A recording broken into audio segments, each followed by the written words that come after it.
Hello everyone. Walking. Pero ako ay nakapayong. Ayan. Masyadong mainit. Kuha na naman ang sweldo. Pero kahit na mainit, kailangan din yung sweldo natin kunin. Kasi mataas yung tax na. Pag iniwan mo yung pera mo sa DOAR, malaki ang tax. Ewan ko ba kung bakit. Sabi ng kaibigan ko ngayon. Dati ang tax, ano lang 16. Noon na, last year. Ngayon, pumapatak yata ng 21 or 22 shekel. Laki. Kaya habang tumatagal yung pera mo sa DOAR, nababawasan. Ano ba yan? Kayo din ba? Sayang din yun. Kaya pag may pera kayo, kunin nyo na lang lahat sa DOAR kasi hanggat andoon is hinabawasan. Sayang. So kada sweldo, kinukuha ko na lang lahat yung sweldo ko. Total naman is wala namang natitira. Walang natitira. Oha. Kailang yan. Basta masaya ang pamilya, makabayad ka ng utang mo, may konting ipon. Diba?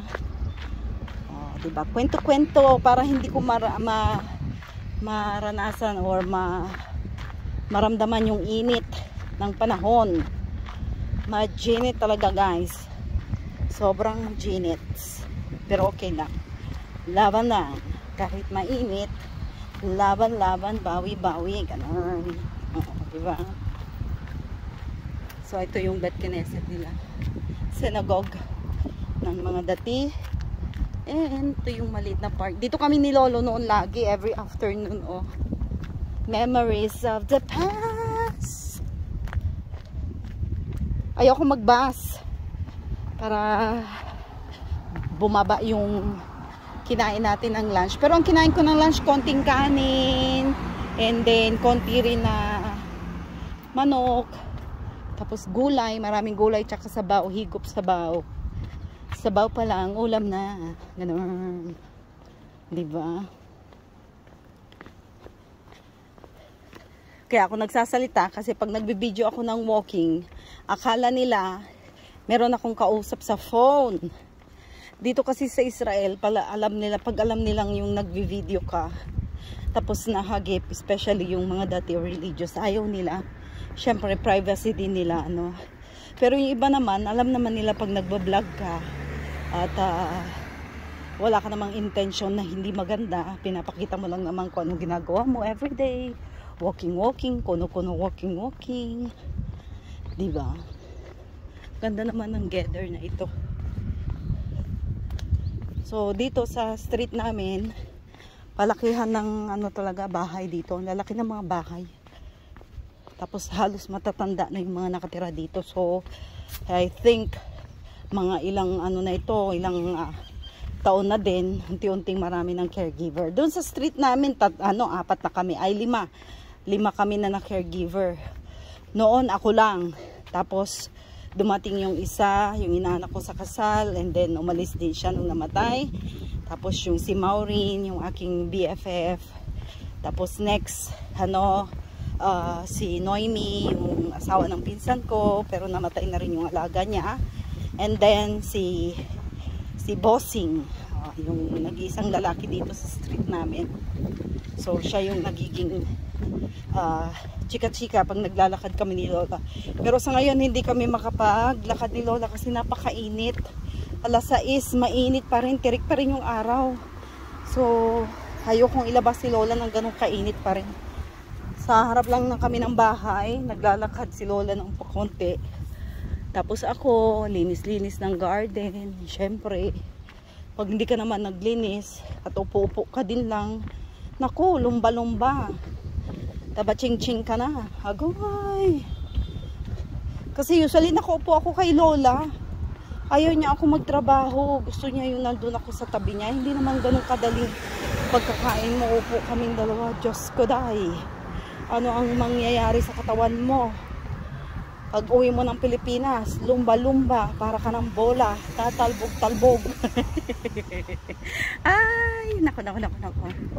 Araw ng kuha ng gulay ngayon. Itatry kong kumuha ng gulay mamaya. Kung makadaan ako. Kasi meron akong schedule ng 2 o'clock sa pagkuha ng aming salary. Usually umaga ako kumukuha, pero si Lola ayaw niyang paiwan. So hindi ako pwedeng umalis ng ayaw niyang paiwanan. Nakakaawa din naman. May time na siya, natatakot na siya mag-isa.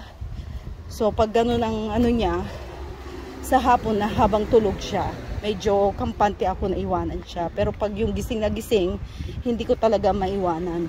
Yung minsan, pag gabi, yan, iwanan ko siya, maglakad ako ng 30 to 40 minutes. Kung minsan pag okay siya, alam kong okay siya, hindi naman ako basta-basta maalis, pinapatulog ko lang siya. Yan, ganyan ang ginagawa. Pag tulog na siya, ayan, layas kagad para naman maka-walking. Masarap naman kasing lumabas paminsan-minsan. 'Di ba? Hindi puro yung trabaho. Pero kahit na wala akong day off, masaya na ako sa ginagawa ko. Yung makalabas ako ganitong oras, tapos ikot-ikot, tapos pulot-pulot. Kung may mga kapitbahay mo na nagtatapon ng mga gamit. Actually, yung mga gamit dito, ang mga bago pa. Grabe sila magtapon dito, guys. As in, kung minsan may tatak pa. Renoir, Zara, yan, Nike, Adidas, Puma. Ganyan sila magtapon dito. Ganyan sila kayaman, ewan ko ba. Ganon kadali yung buhay nila. Sa Pilipinas, napakahirap magtapon, guys, ng mga bagay-bagay, mga ganyan. Hanggat kaya pa natin gamitin, di ba? Ang hirap pakawalan. Itatapon na natin yung mga punit-punit na, gula-gulanit na. Hindi mo na magagamit talaga, no? Hindi na nila pupulutin. Di ba? So, nag-enjoy lang ako sa pulot-pulot. Di ba? Pero pag maganda, ayan, ipapadala ko sa Pilipinas. Balikbayan box. Tapos, minsan ginagamit ko pang araw-araw. So, pag may tinapon naman na sila maganda at may mga old na ako na gamit at hindi na ako nag-aalangan na itapon ulit yung mga old na gamit ko. Nagtatapon na talaga ako. So, okay lang naman yun, no? Itapon mo yung mga old na gamit. Tapos kung yung magandang napulot mo, edi yun ang pang araw-araw mo na suot. Ganon. Mindset ba? Mindset. Bakit ka pa bibili ng pang araw-araw kung may napupulot ka naman na magaganda? No? Hindi lang naman dito sa Israel ang maraming napupulot, guys. No? Iba't ibang bansa ang maraming namumulot ng mga gamit, especially sa Korea and Japan. So, yan ang mga magagandang pagkukuha nilang mga damit, mga appliances, ganun. Sa Japan, ang ganda, nakikita ko. Sa Korea din, ang ganda ng pulot nila. No? So, huwag kayong mahiya mamulot at huwag kayong mahiya na isuot yung pinulot nyo kasi ang sabi nila yung mga ganyan daw pag papadala mo yung may-ari namatay. Hindi po. Tapos dito nakatupi pa, babango pa, nakaplantya pa. Saan ka pa? Galit ka niya, rin. Yan, ginagawa nila yung building na ito. Tapos dito kuha na ng gulay. Ayan, kuha na ng gulay.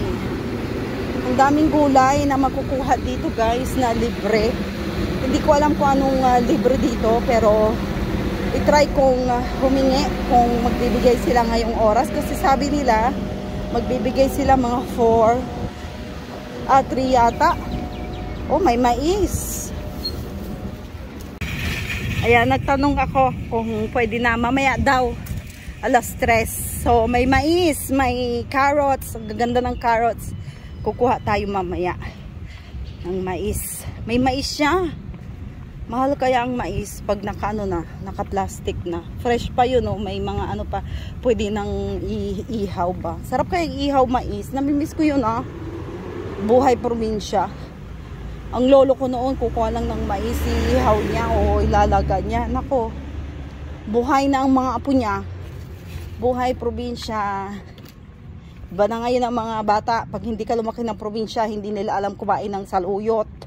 Nilagyan lang ng, ano doon, yung kawayan, bamboo shoot. Yun. Diba? Yung anak ko, hindi mahilig kumain ng gulay. Favorite niyang gulay, ayan, kalabasa, sitaw, ginataan. Tapos yung isda, prito, ganyan. Pero usually isda, hindi rin masyado. Pero nung bata siya, ganun siya katakaw noon eh. Yung gulay, sabaw, tinola. Ayan. Galit pa si Lola sa akin. Diba? Huwag ka magalit, Lola.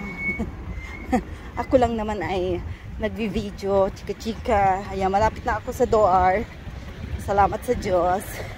Malapit na ako at hindi na ako majijinitan. Pero kukunin ko lang yung sahod ko, guys. Hindi pa ako magpapadala dahil ako ay magbabudget.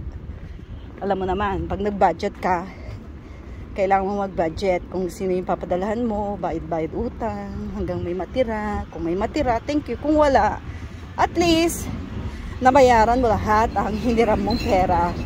Kasi uuwi ka na naman ng Pilipinas, sigurado makakahiram ka na naman rin. Okay lang yan. Hihiram ka, pero magbayad ka. Ganun. Ganun talagang buhay. O, makahiram ng konti, at least kahit papano. Pero unti-unti na akong nag-iipon ng aking mahiwagang ticket, pambayad sa aking ticket. Sana nga medyo mura yung ticket ko. Ayan na, green na, green na. Ayan na, green. Takbo na rin. Ayan. Hindi pwedeng tawid dito dahil pag tumawid ka, Diyos ko, may bayad, malaki ang bayad. Ayan, green na ulit. Diba? Bite ni Lord. Thank you, Lord. Thank you lahat sa blessings. Diba? Kung anong mga natatanggap mo, guys. Malit man, malaki. Thank you, Lord. Tapos kung minsan meron kang nararanasan na hindi maganda, problema, bagay-bagay, dasal lang. Wala namang ibibigay ang Panginoon na hindi mo kakayanin, di ba? So dasal lang, guys. Minsan iyak mo, mas lalo pag mag-isa ka, iyak mo lang. Ganon. Ayan, dito na ako. God bless everyone. Bye. Bye.